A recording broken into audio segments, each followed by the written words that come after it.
of whom I am the worst.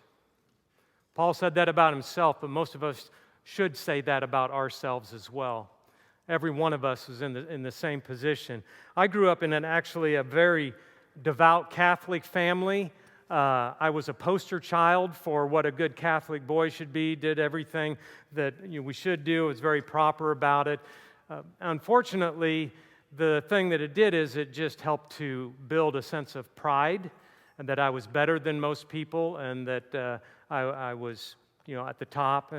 And that kept getting worse by being successful in both school as well as in athletics, and in anything that I set out to do that I was usually helpful to. And this thing keeps bothering me back here, so I don't know how to adjust it anymore. It just, Let me see what I can do, Dave. yeah, I think it keeps catching on my collar or on this somewhere. It's because you broke it, Dave. I'm just kidding. I break lots of things. All right, see if that's any better. Okay. Yeah. That's better. Good.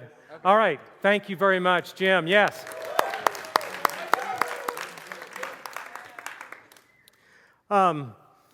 It was very late in my high school years when something happened that I didn't really want to have happen.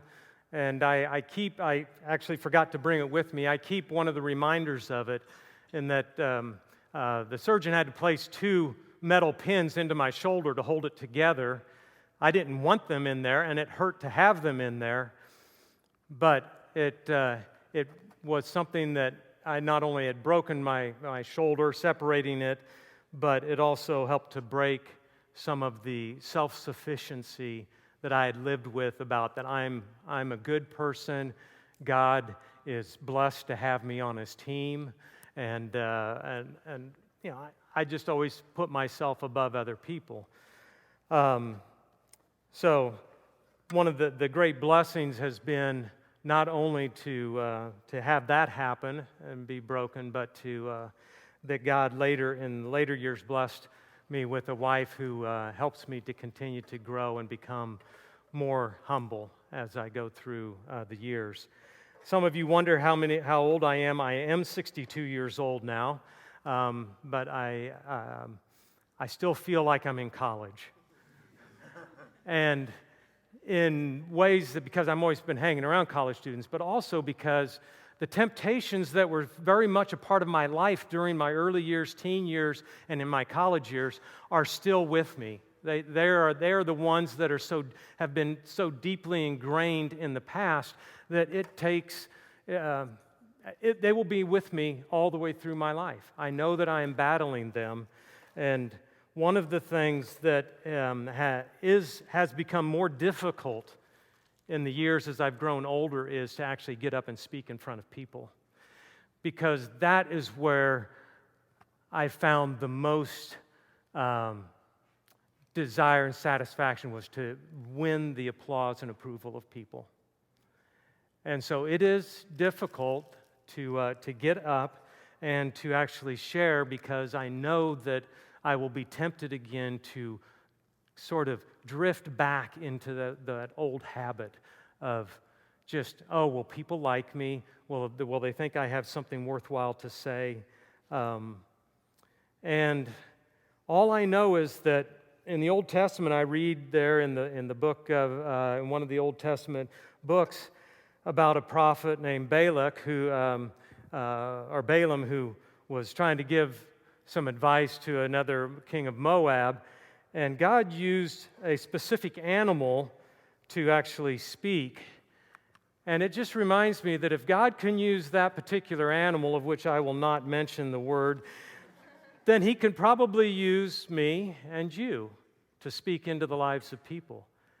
And guess what? Tonight, that's exactly what we're going to talk about, how God wants to use me and you and others that you'll meet to make disciples of Him, even though none of us are perfect. None of us know all that we should know. We're not all sufficient in knowledge. We're not perfect in all of our obedience. Our motives are tainted at times with self-centered motives. We compare ourselves to different people, and we wonder, oh, I'm not good enough, and so then we put ourselves down, and we live underneath senses of guilt from failures. I could not even make a list of all of the failures, and I'm just grateful that God rescued me out of some of those, that where I didn't make bigger failures. So it is a miracle that you are here.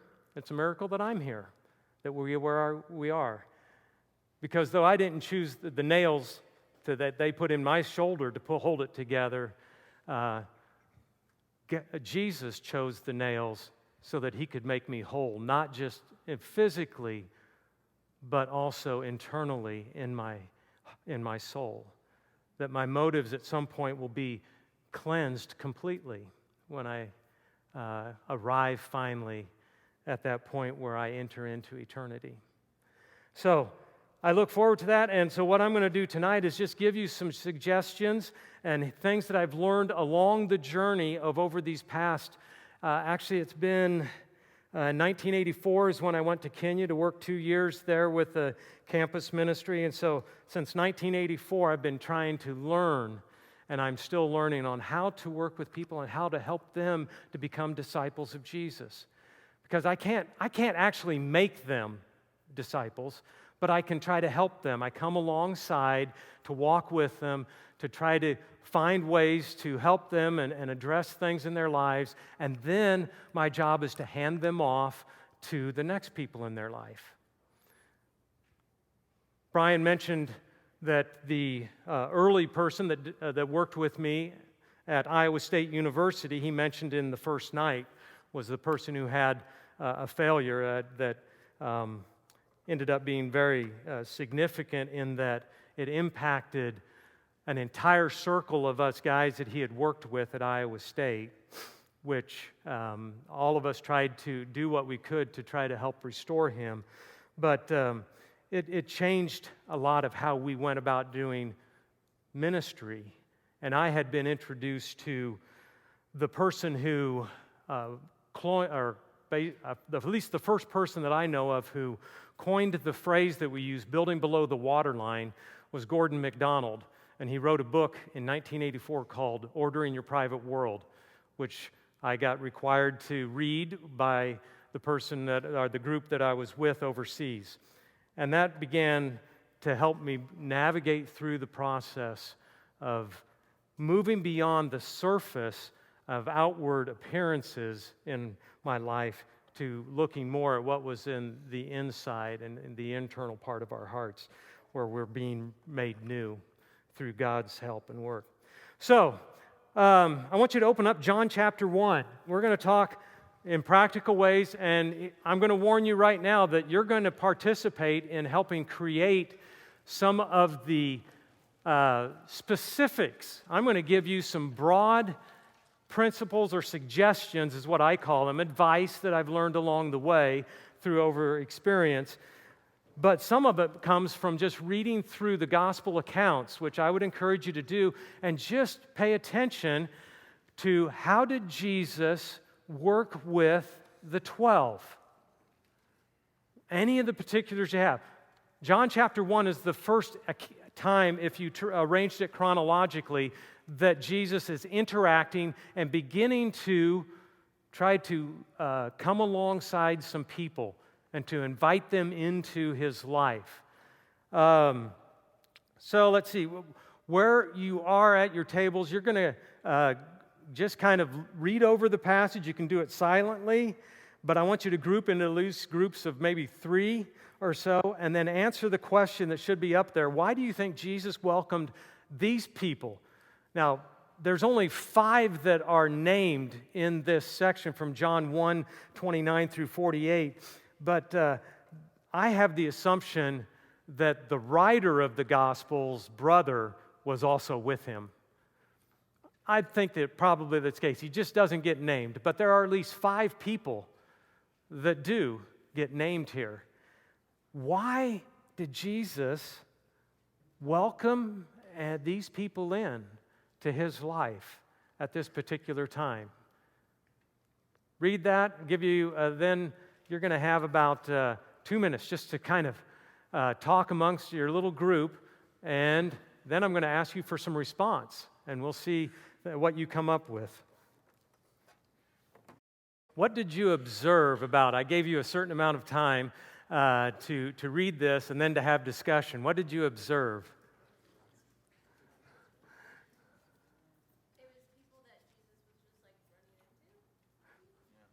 Who was? One of the first things I observed is that people who were trying to read the passage out loud were not going to get through it in 2 minutes, and I knew they would not get through it. But you can read a lot faster if you just read it. That's my first observation. If you have a limited amount of time, you have to make a decision. Okay, now what am I going to do? So, there. That's my first observation. So I didn't tell you whether to read it out loud or not, but you assumed that I meant to do that. But I didn't say you had to do that. Just something that as you work with people, sometimes you may want to have them read things out loud if you have the time. If you don't have the time, say, read this by yourself and then let's talk about it. Yeah. So anyway, just a little observation as you're working with groups. So, he's encountering these people. Why does he select them? You said because he was passing by there? Or, Yeah, because they were nearby and interested. why do you say they were interested? Because they thought he was the Messiah. Yeah, other people. Alexa. Why were these other people there? Why were these people, why were they around that area? Who's John? Oh, okay. And what was John doing there? I didn't tell you to read the section right above that, did I? But I think you did. Yeah. If you just realize we're jumping into a story. And Jesus was about 30 years old. If you go back into Luke chapter 3, you would find out that he started his ministry at about 30 years of age. And then Luke tries to put it, and it may not be totally chronological, but the baptism of Jesus occurs right about that same time. So we know, Jesus has been around for 30 years walking the earth. Now, would he have ever met these guys before?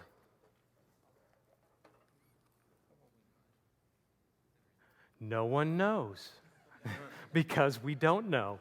We don't know anything about any of these people except that they're from, we can find out later where they're from. They're from a region that was about 20 miles away from where Jesus was mainly centered in Nazareth. But Jesus, being a carpenter, probably went to some surrounding communities. He may have traveled. We know that he traveled to Jerusalem.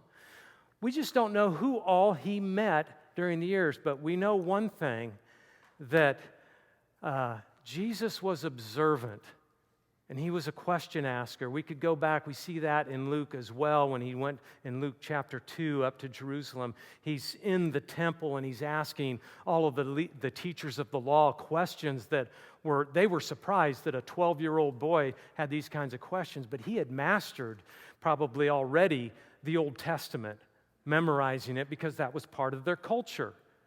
So he lives in a culture where people are familiar with the Old Testament, where it's been silent for 400 years, that God has not been speaking, and suddenly, John is a relative of Jesus. He's the son, a miraculous birth of a very old couple that Mary had spent the first 6 months of her pregnancy with. Those are all just backstory things. But these people were coming out to John, who was in the region of the Jordan, and he's baptizing. And even earlier in the chapter, you would find out if you went back that, people are going out to him, and he's baptizing them, but he's also reminding them that he's not the Messiah. He's not the one who's been prophesied to come, whom they're looking forward to. So, yes, these people are interested because there's something inside them that has been stirred, and they're looking and waiting and expecting God to do something, because what John the Baptist has done has captured the attention of the people. And when you start to look for people who are, you're going to want to invest in, you want to look for people who are somehow have some sort of a spiritual hunger. That's my first advice is you're going to meet, how many people? We had 800, 900, 1,000 people at the kickoff last year, somewhere around there. So those of you who are 12-peg Legos, you're going to meet probably 50 to 100 people in this next week, and you're going to have this massive list. Now, here's what I'm going to say. You don't have unlimited resources of time, so you're going to only be able to invest in a few. Now, how do you choose which people you're going to invest in? And so my first advice is you need to try to identify, how can I recognize which people are spiritually hungry? Which ones are hungry? So that's my first point. Is that what's up on the slide up there? Look for people who demonstrate spiritual hunger. So now you're going to start to help fill in. You have experience. All of you in here have had experiences. You've grown through life. But how would you answer that question? I'm going to give you 30 seconds now to talk amongst another person at your table.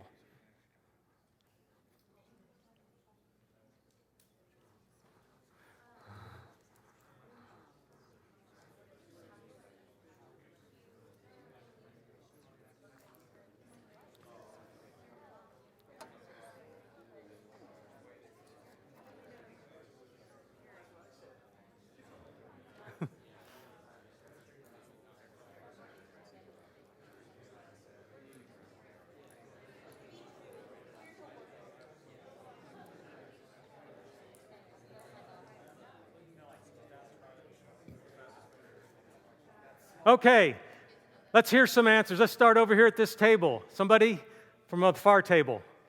What's might be one way that you would say, hey, this person is spiritually hungry? Yeah. I think the way that they respond to you when you bring up spiritual topic. Okay. They're very, open to, oh, that's interesting, or, oh, I used to be this religion, I just am looking for purpose or something. But also, the other flip side, they might kind of respond, oh, I'm not interested. Yeah. They might respond in anger. So. Okay. This table. I would say maybe someone that's looking for fulfillment in different hobbies. Uh-huh. Just like, for example, if you get to know someone for a longer period of time and they're interested in multiple things and quitting one thing after another. Maybe. Okay. Good. Someone here?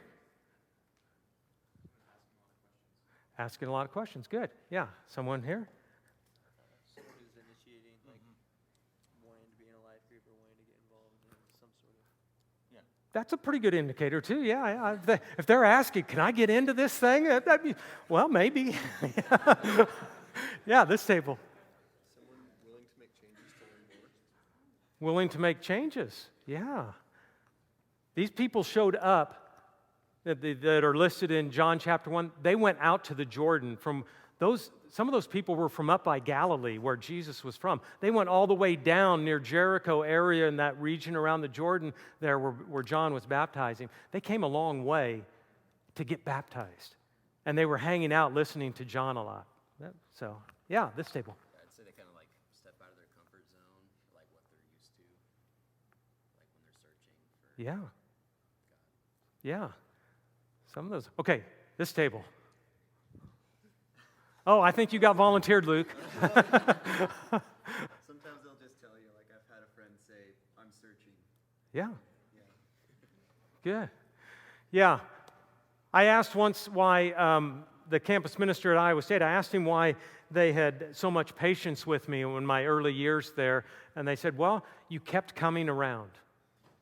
He said, we were willing to work with you. As long as you kept coming, we were going to work with you. If people keep coming around, they start showing up at things like the kickoff, or they're at the freshman floats, or they show up at some other event that's going on that we're doing, or the bash or something. If they keep showing up, something's going on there. Now, that may not be the only thing. Sometimes it works in a reverse way. It happens because somebody's been invited 2 years ago, there was a guy in this room who showed up at his dinner. And he walked in, and he saw a white-haired guy standing there who strategically knew where they were going to come through, who just talks to people who move. If they're breathing and alive, he'll say hi to them. I don't know who that guy is. But, and so, struck up a conversation. I'm from a Polish background. He grew up in Poland. Now, how in the world did somebody from Poland walk in to that, to walk up to a guy whose great-grandparents immigrated from Poland? There we go. Yeah, thank you. And then, did I talk to him? We had some conversation. I knew enough, though, just as Jesus knew enough about the culture of the people where he lived and worked, and knew that they were expecting something, that there were hungry people would show up at certain things. I found it interesting that he showed up there. I thought, well, maybe he's just hungry for some food. But, I didn't think, I think I asked him whether there were any other students from Poland. There weren't. So I said, well, he's also hungry for some friendships. So once I saw finally some young guys coming in, I quickly tried to gather them close by and start introducing him to every one of them who I knew they would invite him to something. I didn't try to invite him to things. Why does he want to be? I'm older than his parents. But they came around and they invited him. And the next thing you know, he shows up at the 901 barbecue. Oh, hey, that's great, and I saw him there, talked to him. Some weeks later, he walks into Forum Hall, and I thought, now this is interesting. He's showing up now at an event, a big event, that he wouldn't go to. Yeah, I already knew that he hadn't been to a church since he was like 6 years old. It's like, whoa, he must be interested in something. And then I find out that he's going to a small group. Ah, okay. Now, did I throw any spiritual stuff at you, Matthew? No. I just kept asking you questions and what you were doing. And then who are you interacting with? And then I kept praying. My role was more to pray and just that he kept connected. So I could go on with more on there, but he kept coming around. And so I thought, he's interested. He got invited to something, or he saw the invitation to his dinner and just came by himself, and then he got connected. But yeah, I just started right where he was. I knew he wasn't going to church. I knew he hadn't come from a background where there was much of that, although I grew up in a Catholic background, so I knew that he also had that connection. But then just trying to connect him with people and to see if the interaction of the community would stir something in there as well. And it apparently did. So you want to start where people are. That's the second point. How many of you put together 1,000 or 1,500 piece jigsaw puzzles? Oh, we have a lot of people. Great, we have experts here. Where do you start? Let's go with Emma back here. Where do you start on the puzzle? Oh, we saw the borders. Anybody else start in the interior? Why not? Actually, there is one puzzle that I had growing up. We did this a lot in my house.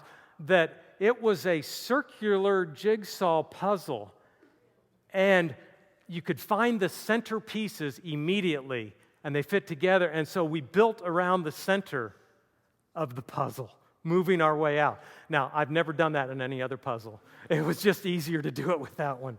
But yes, typically, I sort out all the border pieces and try to fit the border together. I want a framework. I want to know the framework of the puzzle. When I meet people, I want to know the framework of their life. What are some of the parameters around their life? So I have to build a context for some of that, and that means as Jody is here somewhere. There you are, Jody. Sorry, you're hiding back there.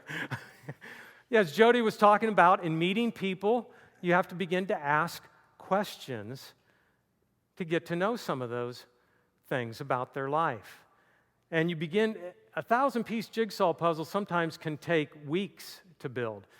You're trying to build something, and all of us are puzzles. When you meet somebody, they're a puzzle. You don't even know what all the pieces are or how many pieces there are. But every person you're going to meet that's new is a completely new puzzle to you. And you have to start building some pieces and finding out some things in order to, one, to get to know them. And you've heard Brian talk about the storyboard. He didn't mention any of the questions that are asked with that. I find the storyboard a little intimidating for new people, especially who aren't familiar with that. So I break it down into less intimidating questions and start out with something that's more easily that they could talk about. And Jody gave some things with some of those questions. But I want to find out eventually. Here's one thing I did with a group of new farmhouse members a number of years ago. I had like 24 of them. I'd not met any of them, and I'm meeting with them for 1 hour in a group setting. And I asked them, I said, I gave everyone a piece of paper. I said, I want you to answer 2 different questions for me. First of all, I want you to list 2 people whom you would consider heroes in your life, whom have so impacted you, and tell me at least one thing about why they have that position in your life. And then I said, secondly, I want you to tell me about 1 or 2 at the most significant events that have occurred in your life. These are all 18 or 19-year-old men in your life that are events that have occurred, and why you still always think of those things when you think about the most significant events in your life. And they rapidly, you saw them, they're all writing. They were fast. They were writing things down. And I said, I gave them, I think I gave them 5-7 minutes or so. And I said, okay, great. Now, you're just meeting the other people in your new member class. Now I want you to turn to one of those members, and I want you to share what you've written on your paper with them. And then I want the other person to share with them.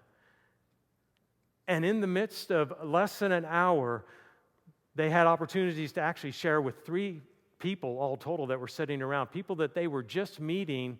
They had met them maybe in the recruitment process, but they were sharing something that was not just surface level, but it was a little bit deeper. Here's the heroes. I tried to stay primarily the heroes because most people will talk about the good things first. They're a little more reserved about talking about the hurts. And so I work my way in. I sort of circle around with people. I just keep circling around. And I'm like, as somebody said, I'm like a post hole digger. I eventually get deeper. I just keep going around the circle enough times, and I'm going to get in there. But I just don't know how many times it's going to take. So, I would, if I would have had more times, I would have circled around with another set of questions. Then I would have circled around with another question. And I would have just kept getting a little bit deeper. And I think within an hour, if I could have done that with just a couple of people, I could have gotten to a fairly good frame of their life and of the key things that took place in their life. Now, that's something you can try, something like that within your life group, especially if you have a new life group, is just doing something. But my encouragement would be to start out with things that are some positive things. They're going to talk about that, especially among guys. They're going to talk about the positive things a little bit quicker and more openly than they will about some of the negative things. But you do that, and then the next week you come back around. You do and come up with another question or 2. And within a month, people will have realized that they're starting to open up and share some things with you. So you want to start where they are, and you're going to have to learn to be patient. You can't move them along too fast. So the third suggestion I have for you is to try to stimulate hunger in their life. Now, if you were listening to the little testimony I gave before, you're going to be able to answer some of these questions. What are ways that you can stimulate a spiritual hunger in the life of a person that you've met, You've gotten to know a little bit about them. You've gotten to know some of their history, because you want to find out history. Eventually, I mean, I got by the second conversation with Matthew, I knew his spiritual background, and I knew that he had never been to anything, church service and stuff. So I'd gotten into that our second time or so. So we were able to move around into more questions each time that we were together. But eventually, we got into, he showed up at that Thursday night meeting. After the meeting, I said, hey, tell me, what did you think of that? You ever been in anything like that at Forum Hall where there was 500 people? And he just shook his head. There's been nothing like that in my country. You wouldn't find 500 students together for anything, almost. So it was like, well, okay, and I just let it sit. I didn't press anymore after that. He came back another Thursday night, and I was like, oh, you came back again. All right, that's great. But I asked him, hey, what did you like about the night? I was just asking him. You came back for it, so what was something that, there was I can't recall what it was he told me then, but I thought, okay, yeah. And then he came back again and again, and then eventually he tells me that he was in a small group, which is kind of the next one. But before we get to the point 4, let's stay here on 3. So, what I think is that since he was the only, and I never have asked him clearly about this, but since you were the only international student from Poland, I knew you didn't know anyone, and so I had determined your felt need right away is to meet some people who are nice and who will interact with you. And that's why I kept my eye open, and I was looking for those people. Then when they came in, that's who I was intentionally going to go over and bring them into that circle, because I knew that you needed somebody your age who you could relate to and you could be friends with, whom you would see. And so when you're meeting people, that's going to be a thing. How do you get them around some other people who also already know Jesus? But what are some other things that you could do once you know that a person is a little bit interested? They keep coming back around, so okay, they must be interested. What else can you do to kind of begin to get a read or a feel for their spiritual hunger? Other things that you might think of. I'll give you another hint. Brian mentioned it, I believe. And I think Robbie mentioned it when he was giving a talk too. They both mentioned an activity that they have done with people. Whoa! Give that girl a treat right there, Susan. Yes. Somebody's listening over here. Yeah. No, I mean, really, there are people that are interested in doing that. And they may not have a background. They don't know, maybe they've never read the Bible. But, well, yeah, I'm kind of interested in knowing what's in there. You can be very surprised. I don't know, 10 years ago, I got to watch my clock. Oh, yeah, we're going to move on. I won't tell that story. You can ask me.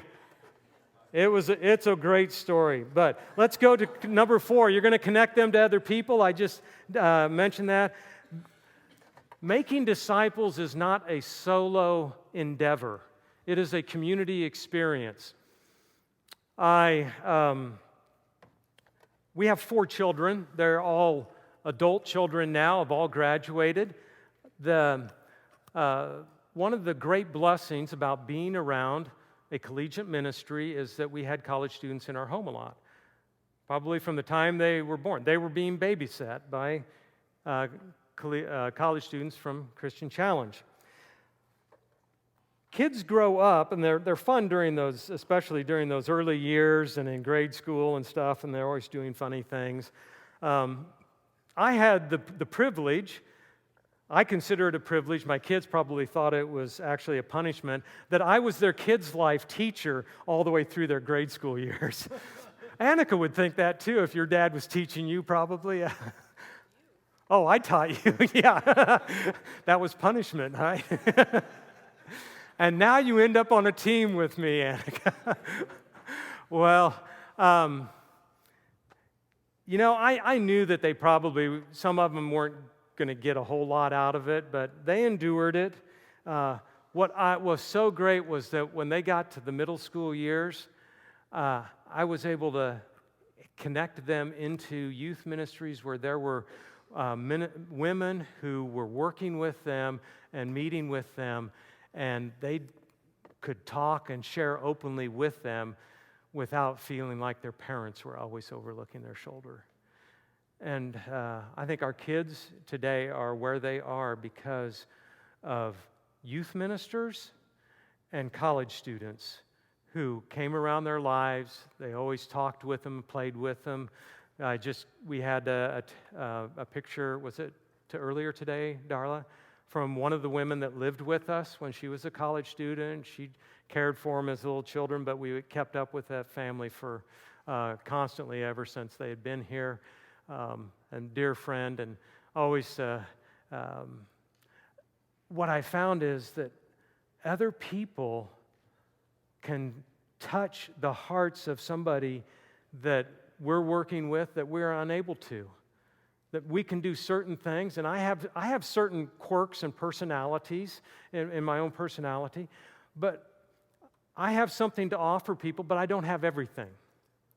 And that's why there are times, I think Jim and I spent some time together for part of a year or so. I think you met with, 3 different people during your college years? And that's why he's so confused. No.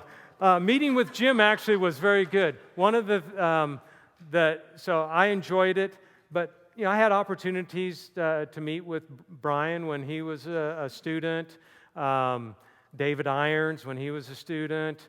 Anyway, they've all been students since I've been here, so I don't know. I spent a little bit with Nate because I lived in Kenya for 2 years, but I never much with him. He had groups of people around him, but I'd say hi to him and talk to him and his sister as well. But sometimes you can have an impact with people without having to be their primary person that they meet with.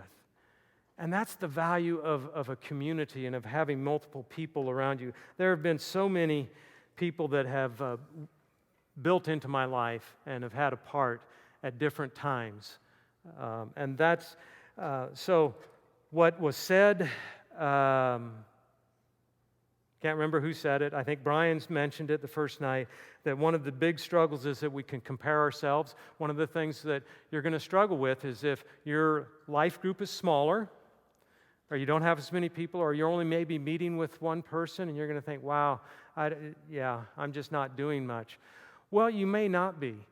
When I graduated from Iowa State University, and they had a little commissioning service when I was leaving, 2 freshman girls came up to me, and I had remembered meeting them once,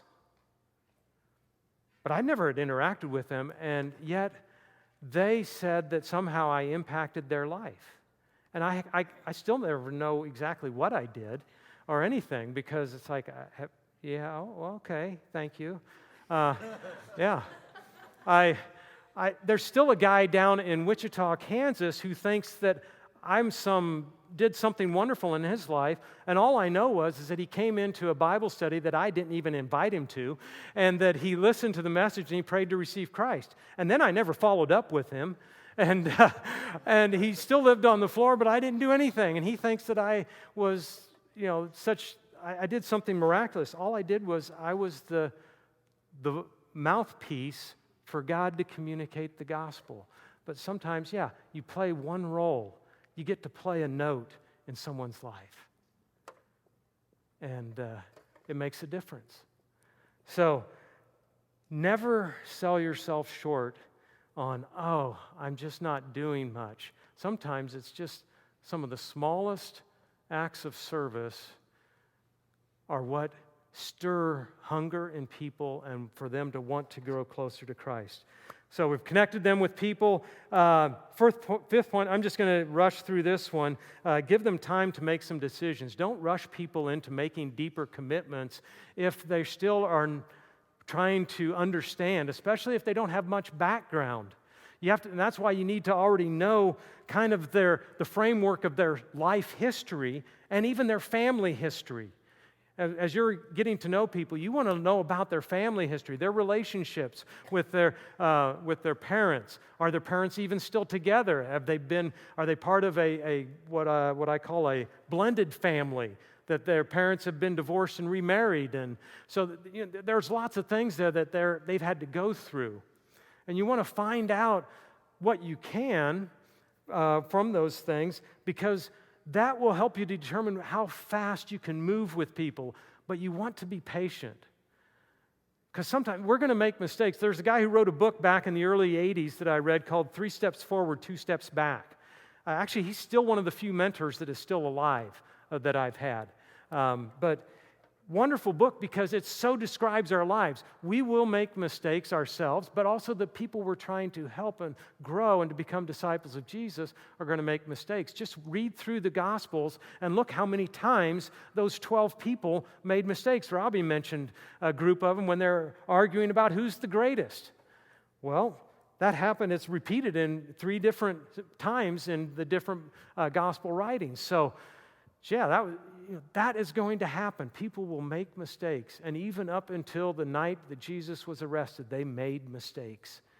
And yet, they turned the world upside down after they began to get a vision and to, I think I've had the 5-minute warning, haven't I? You have. Okay. Yeah.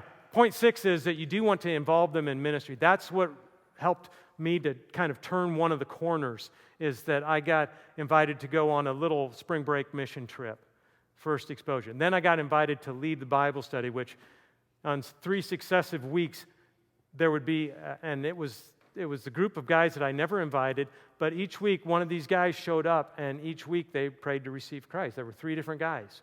And that kind of just blew me away. I never expected that to happen. I never expected them to even show up. But it was like, this is interesting. And I was just hosting the study, and the guy that was mentoring me actually was doing the talking, but I hosted it, and it's like, wow, I think I could do this. So then I ended up, he involved me in some other ministry activities, and then encouraged me to do a 2-year stint overseas where was a drastic change to my life. I'd never been overseas. I'd never been hardly out of Iowa. And here I go halfway around the world, scared to death. I wanted to go back home before I ever got out of the States. But I was just like, no, I can't do that. I have to go. And life-changing. So being involved in getting people a taste of what God can do, even through the smallest acts, will start to generate. They want to have more. And as you read through the gospel accounts, you'll see that more. Final thing I just want to say, and then we are going to have to close, and we can, if you have more questions, we can talk about it. But at some point, as we're walking through there, we're going to have to begin to wrestle with stop relying on ourselves and rely on God. That is, we have to begin to help them to stop being self-sufficient. I grew up in a farm background, and we were taught to be self-sufficient. We fixed things when they broke. We're going to work harder in order to do it, to be successful. But there comes a point, and as I've gotten older, I can see now how many things that I thought I accomplished where actually God was working in ways through me. And there goes my alarm. I know I'm supposed to stop. But I'll end with just this brief story, and that is at my mom's memorial service after she had passed away. I was talking with one of her teachers' aides, or it had been a long-time teacher's aide of hers.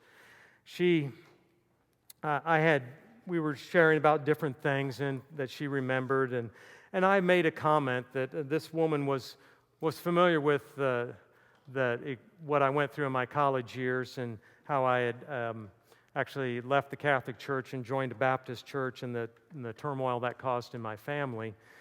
And the thing I spent in the years following was try to reconcile and repair some of the hurt that had taken place, especially with my parents. The things that I didn't know was some other things in our family history, which I've learned even more of that even this past year from meeting with another older cousin. But I just said, I had hoped before my mom had kind of lost some of her memory with her Alzheimer's and her ability to communicate. I had hoped that she had come to a point of at least reconciling and approving of the choices I've made. And this former teacher's aide looked at me and she goes, "Well, did she never tell you?" And I just looked and I said, "I'm thinking, I'm not sure what you're talking about. What do you mean? Was she supposed to tell me something? And did she tell you something about this?" And she says, "Oh yeah, when you had made the decision to go on to seminary, your mom could never stop talking about it, that God was answering a prayer that she had prayed from the time that my dad had proposed to her.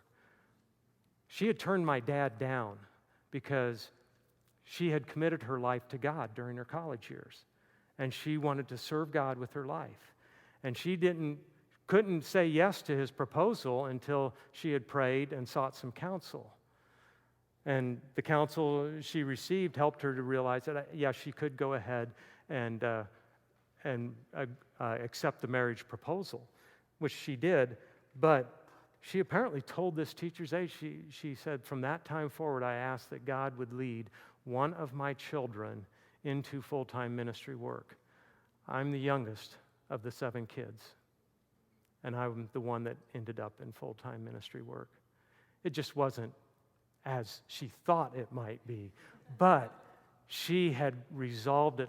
It was like it was a special gift, and all I could think of was, that explains why from an early age I was so interested always in the church. I liked being there.